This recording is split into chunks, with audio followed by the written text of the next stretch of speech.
This video here will show you that sometimes the ridiculously improbable can happen. Little preview for what's coming up. So first of all, we have to go get Vivi, collecting some treasure along the way.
Opening this door throws you into a forced encounter, but it's necessary because there are some treasures on the other side of this door that we have to pick up.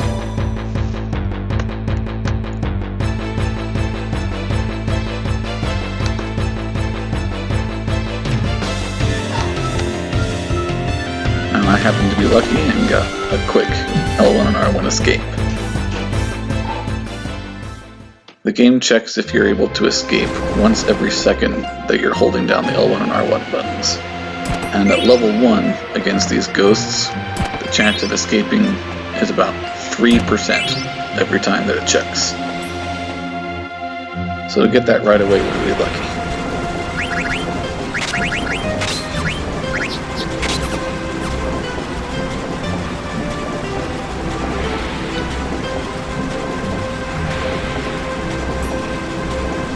Now here, you can do a little trick to avoid having Zidane slide and have to run back.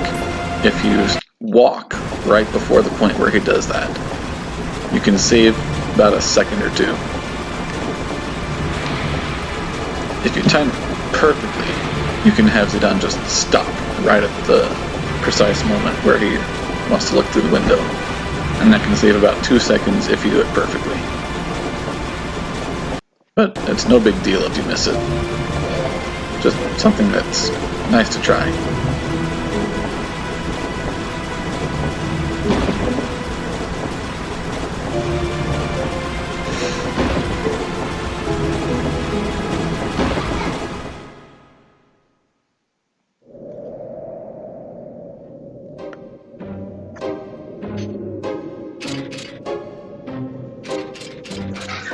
Preparing Shiner for the upcoming fights is really simple. Just optimize him and activate Bird Killer. And then with Zidane earlier, I optimized him, but then notice I switched his armor back to the leather shirt. That's because the leather shirt is better than the silk shirt for fighting Black Waltzes 2 and 3. Well, it doesn't really matter for 3, but for 2 it's better, because if Zidane's wearing the silk shirt, then Black Waltz 2 could one-shot him with a fire spell. And the leather shirt is plenty strong enough to make him survive his teleport attack. So it's definitely better to wear the leather shirt. And as long as Zidane is wearing the feather hat, then he can survive Black Waltz 2's Thundara without needing the silk shirt's half thunder. But Vivi definitely needs the half thunder effect from the silk shirt, which is why I gave it to him earlier.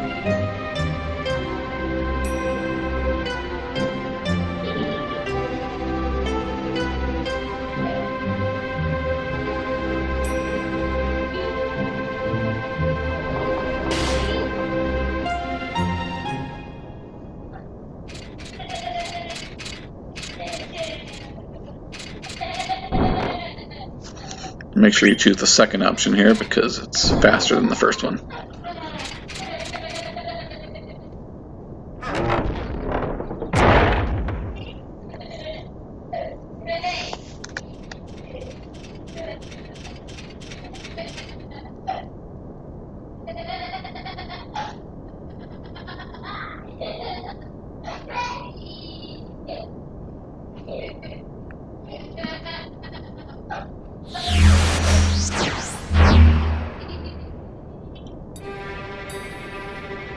Now for Black Waltz 2. Black Waltz 2 always starts with a full ATB gauge, so don't bother trying to get in turn before him. But you do want Zidane to have at least a decent ATB gauge, so that you can use the ATB weight trick here.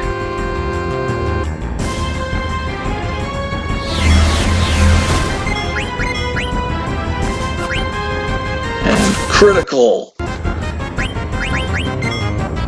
The chance of getting a critical is only 6 out of 256, so the fact that I got that and the quick escape is amazing. And because of that critical, Steiner's attack then put Black Waltz 2 under half health, and so I needed to make sure to knock out Vivi before doing that. And now you see I got a second critical. The odds of all three of those things happening simultaneously in the same run, the quick escape and 2 criticals, is 1 in 150,000. So you can understand that I was freaking out very bad at this point. The second critical was completely unnecessary, by the way. It was just overkill. It was still a lot of fun to get. Now, when you're choosing to depart now, one thing to note is that you need to make sure not to select it too fast, because if you do, the game will soft lock, and then you have no choice but to reset. But it's not very long that you have to wait, only about half a second.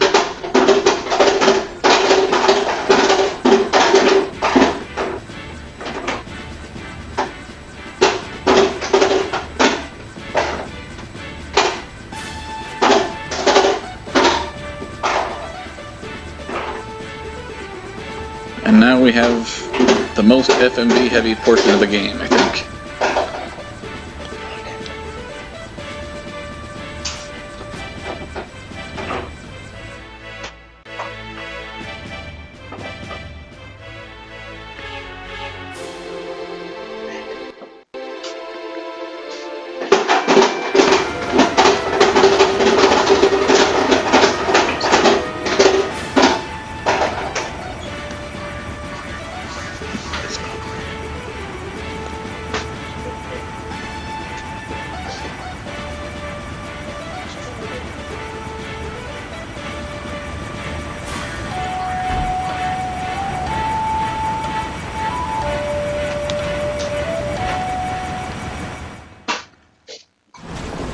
Now this part can be faster or slower depending on how the Black Mage moves here.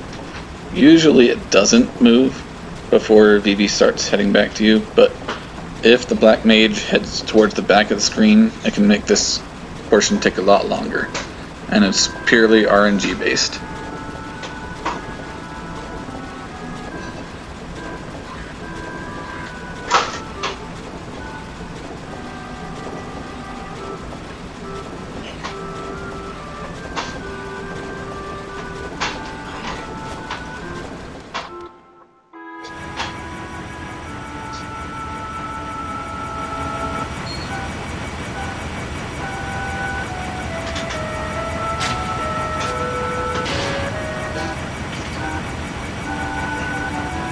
Here you notice that I moved down slightly before reaching Steiner. This makes Steiner knock you down instead of up. And it allows you to get into the cockpit just a little bit quicker.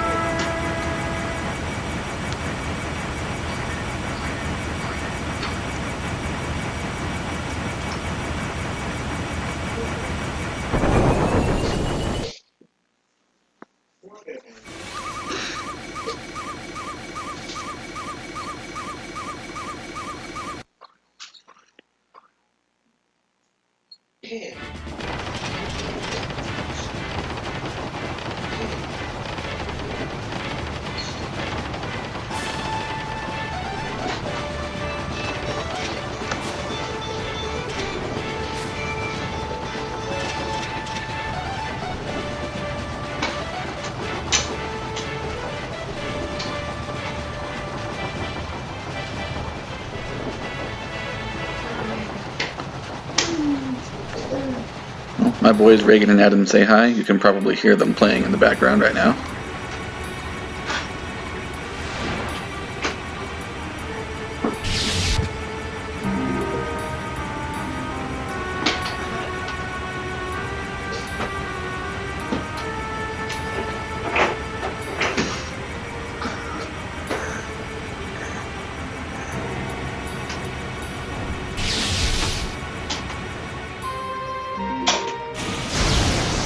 Now here, unfortunately, I spaced and forgot that I was supposed to skip this FMV until it was mostly over.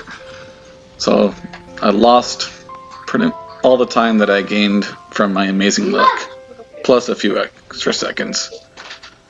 But oh well.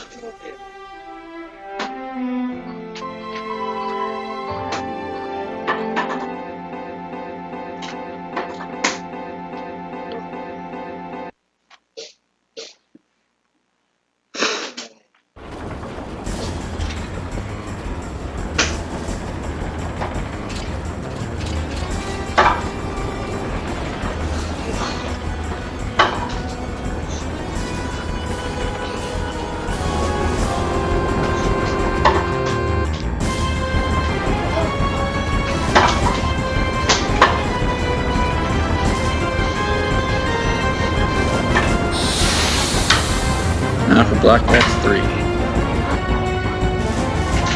This is definitely the easiest of the Black Ops fights. You pretty much can't lose if you do it right.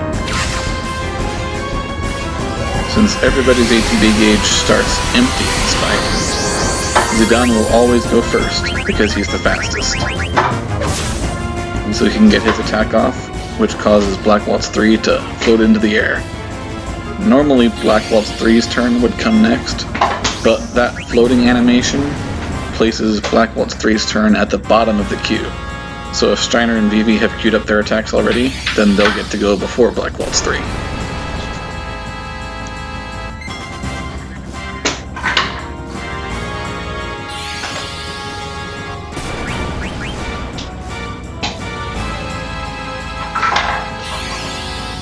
And now comes its Thundara attack, which everybody is guaranteed to survive.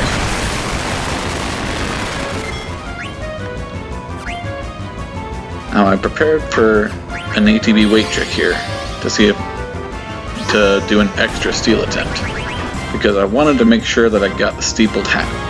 That's the one steal I want to get from this fight for sure.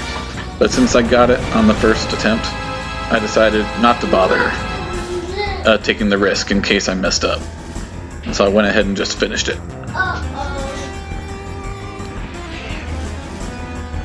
But it's worth noting that you can get 2 steals off using the ATB weight trick if you want to.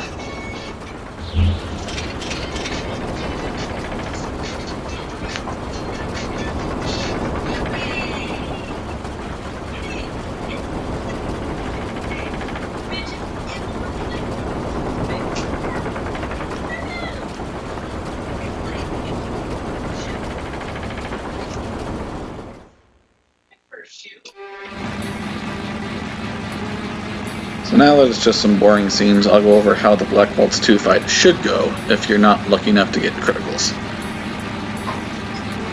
So to start off, after Black Ops 2's initial attack, you should attack with Zidane and Steiner, using the ATB weight trick on Zidane.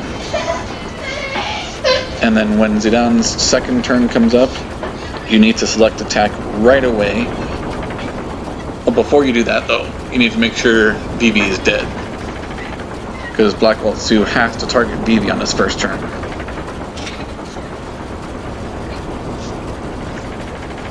So after you kill Vivi, if he's not already dead,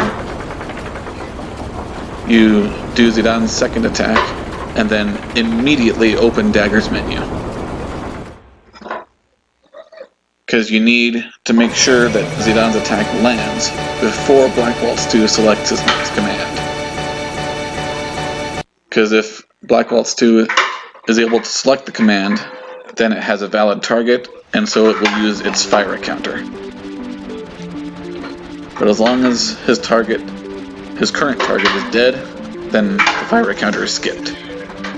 So you gotta make sure to be very quick when opening Dagger's menu after selecting Zidane's second attack. And then, as long as Black Waltz 2 then uses a spell, Zidane's ATB gauge will fill up in time that you'll be able to use the ATB wait trick again. And thus, you can finish the fight with Black Waltz 2 only getting 2 attacks. And then I also failed to mention that I got the second ether drop from Black Waltz 2 as well, which is necessary for making that 17th cotton robe, or technically the 19th cotton robe later on, because I already have 2 wrists and I bought 17. Without getting the ether from Sea Lion and the second ether from Black Waltz 2, I would only have been able to buy 16 wrists and make 18 cotton robes. So this gets me some extra money.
Now this screen here is the only chance you get to unequip everyone after the fights and before going into Lum Lum. So make sure you do it, because you need to sell the stuff that they're wearing. Except I chose to leave Steiner's bronze armor on, because I'm going to be using that later.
Now the story scenes are finally done, so we can move on with playing the game.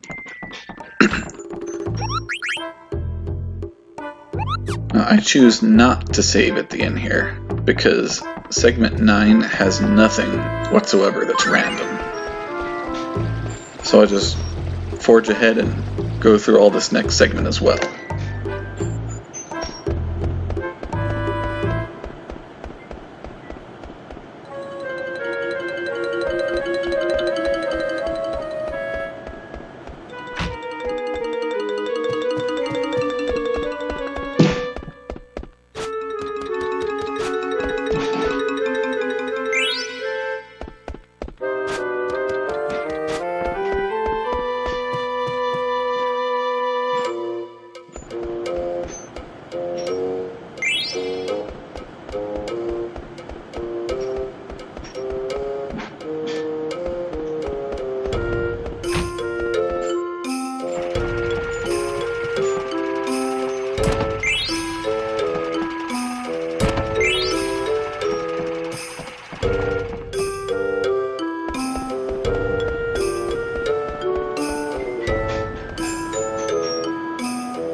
You can see that my shopping here is a bit sloppy because I didn't practice as much as I should have.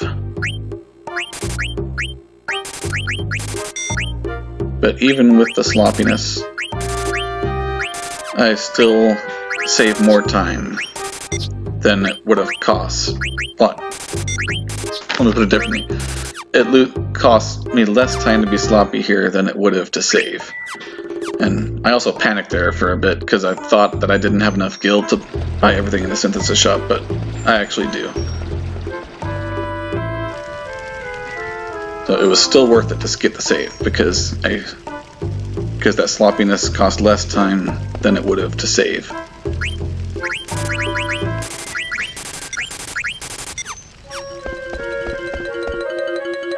So to go over the things I bought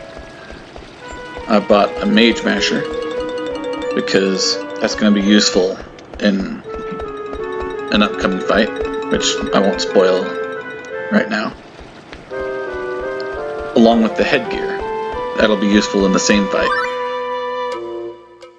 And then I also bought 21 steepled hats for making 19 cotton robes and 2 yellow scarves, and the javelin because that's missable. And I also bought a glass armlet, so that in the synthesis shop I could buy a glass buckle, along with the ogre, 19 cotton robes, and 2 yellow scarves already mentioned. I buy the glass buckle because it's going to be useful for Freya, because I can get her some AP towards ad status, and getting that AP now will help her in learning abilities much later in the game, in Disc 3.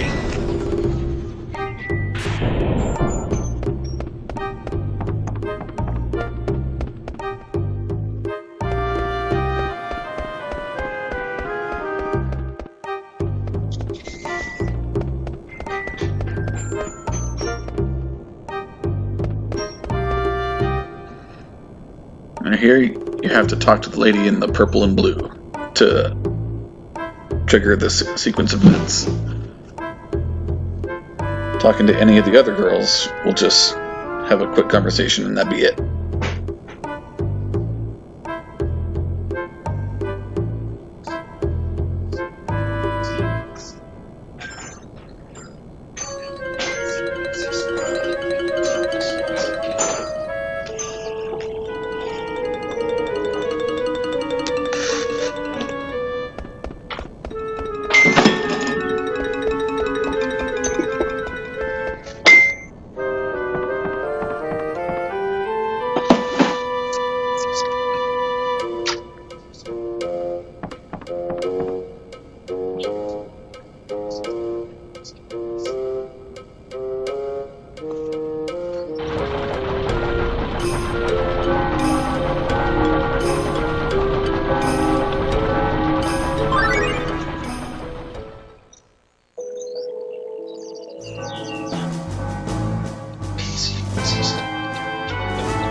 Now you may have noticed that I skipped a couple guild treasures in Lindblom. There was one right there outside the studio and one in the inn earlier.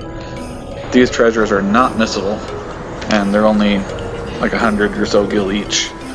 So I leave them until after Excalibur 2, to save a bit of time.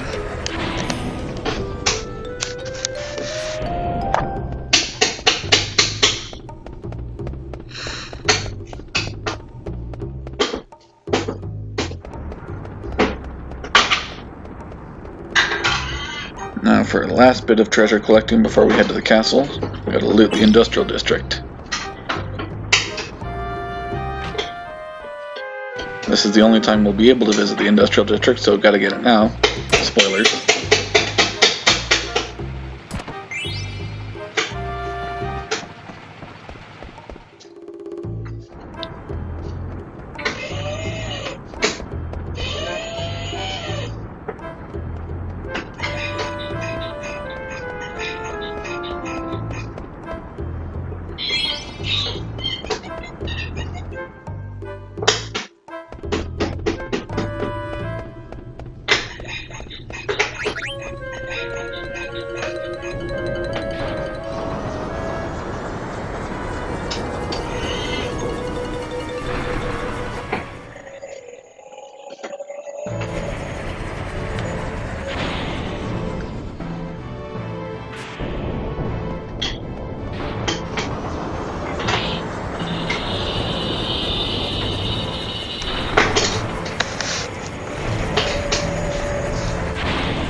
Princess is gone. Where could she be?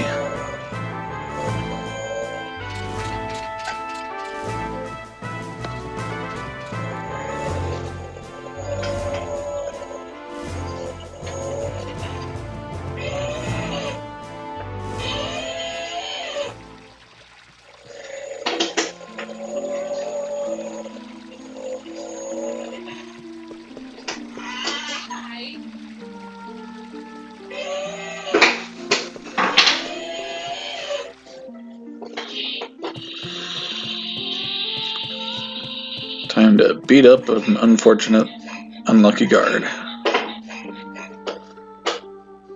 and steal his clothes.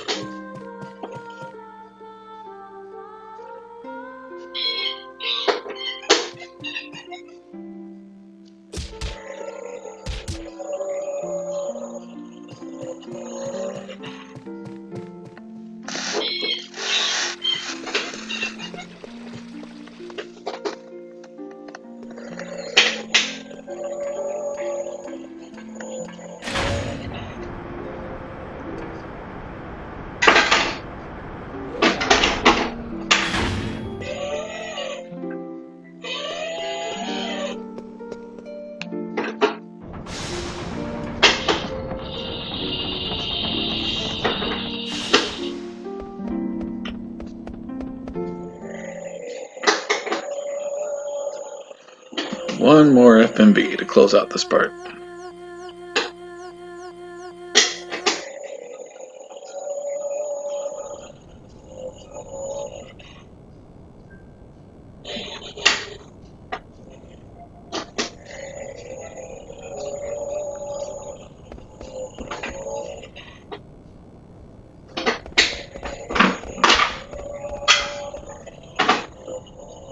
Now you have to look at all 6 areas with the telescope.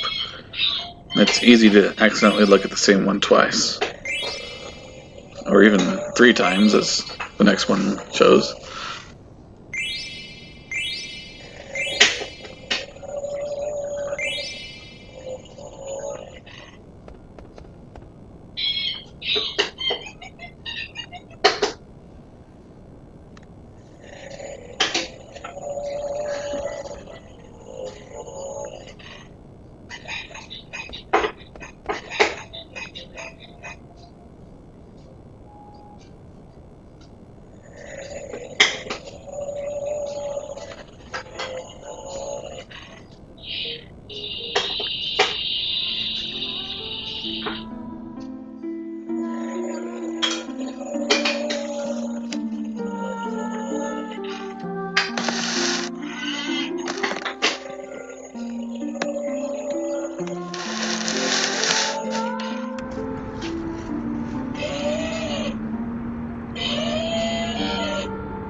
We're all getting ready for the Festival of the Hunt.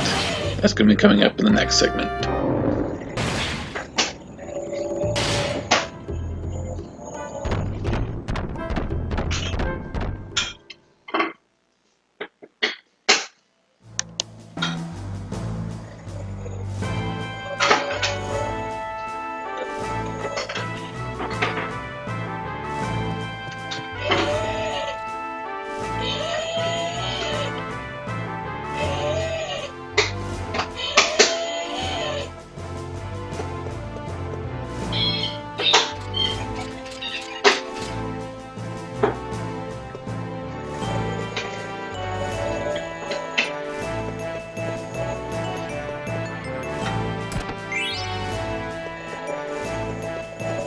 Last treasure hunting. And then remember, you need to deliver a letter and pick up a letter with this Moogle.